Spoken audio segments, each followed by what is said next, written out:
Chrissy, it's time to talk about the birds and the bees.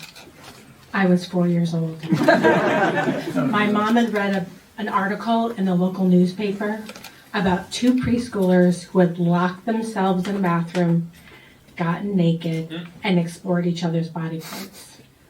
This had freaked my mom out. She felt like her hand had been forced, and she had to get ahead of this in case I found myself in the same situation, which was highly unlikely.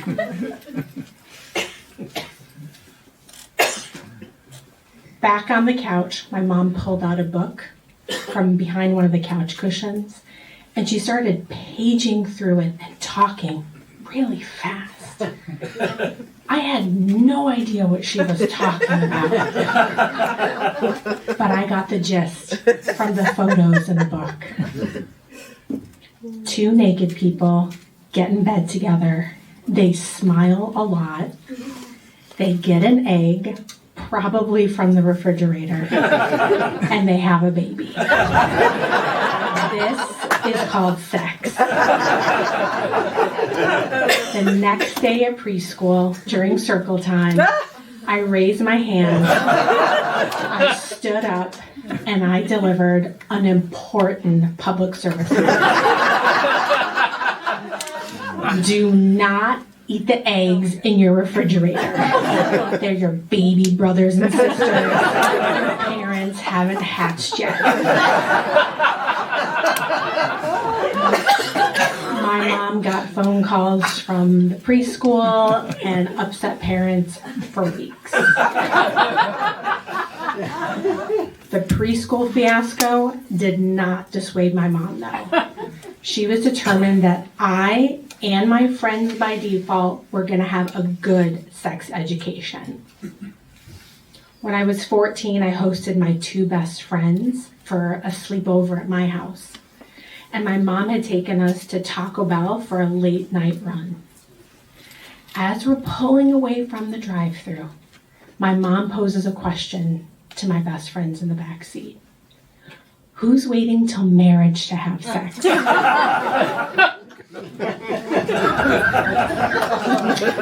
Janelle piped up first.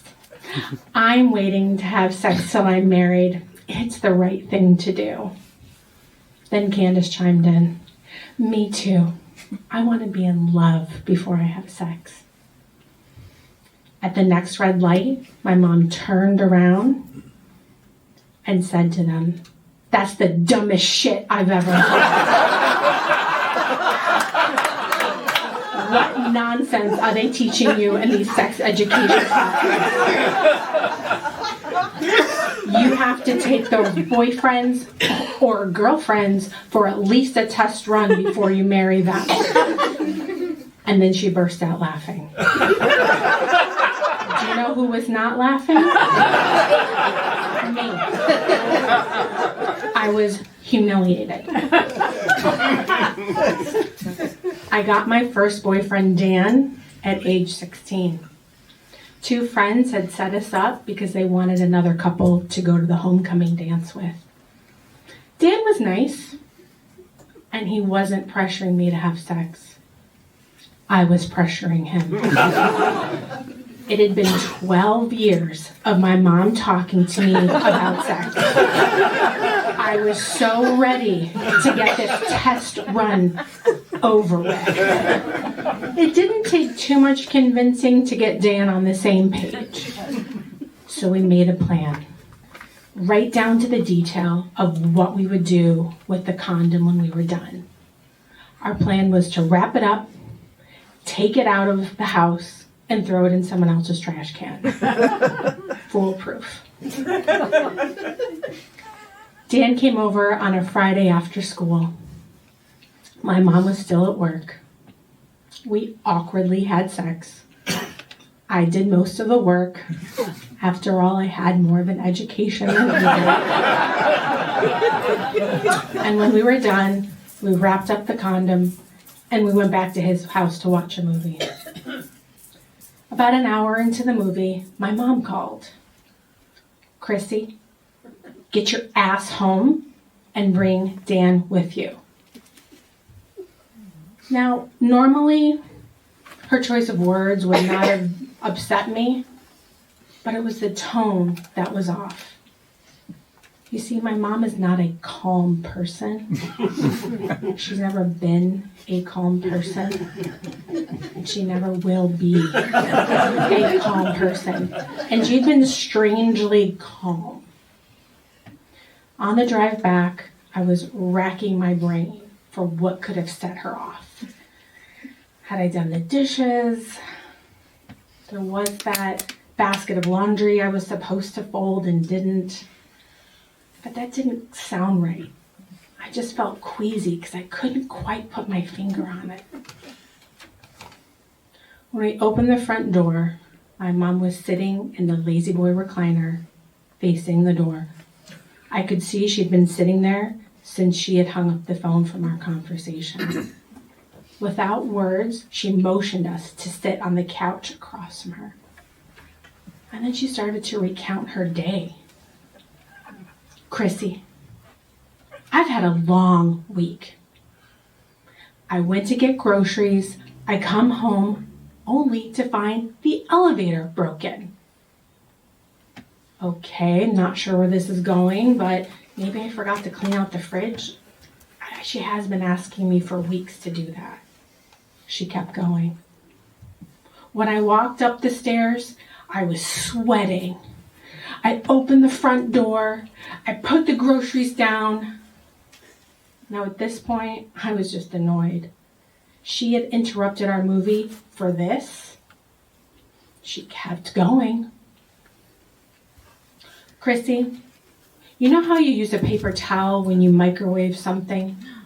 Well, I saw a paper towel sitting on the counter.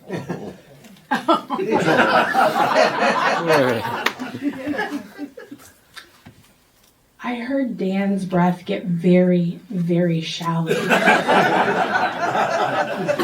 I think he stopped breathing at some point, but I couldn't will myself to double check. My whole body tensed up, and I grabbed the cushion underneath me to brace for impact.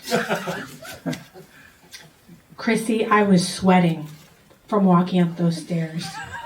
I picked up the paper towel and I wiped and a used condom slid down.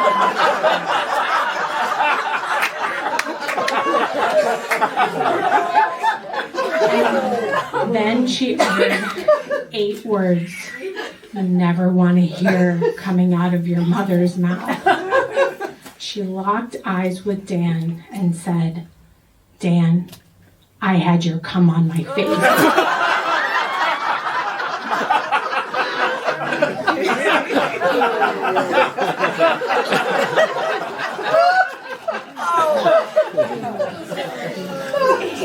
I had an out-of-body. I thought I had died. But unfortunately, I was still very much alive on the couch. The silence was only broken by Dan standing up and walking out the front door. Without a word, he just walked out. And then my mom turned to lock eyes with me. And she started laughing. Uncontrollably. And it was one of those laughs where you cry and you fart at the same time. And it went on for like 10 minutes. I didn't know this kind of humiliation existed. But the humiliation did not end that night. My mom told everybody. She told her friends. She told our neighbors. She told our extended family. She even told the grocery store clerk. She might as well have put me on the side of the road with a sign that read, Chrissy's having sex and her boyfriend Dan's cum ended up on my face. I never knew this kind of humiliation existed. Why couldn't she have just grounded me like a normal parent? Yeah, I guess so. Dan and I managed to survive that and went on to date for another year before going our separate ways. I'm married to a wonderful man, and I have 2 beautiful daughters aged 3 and 6. And if you're wondering, I've not had the birds and the bees conversation with them yet. But when the time comes, I'm happy to supplement their sex education. Thank you.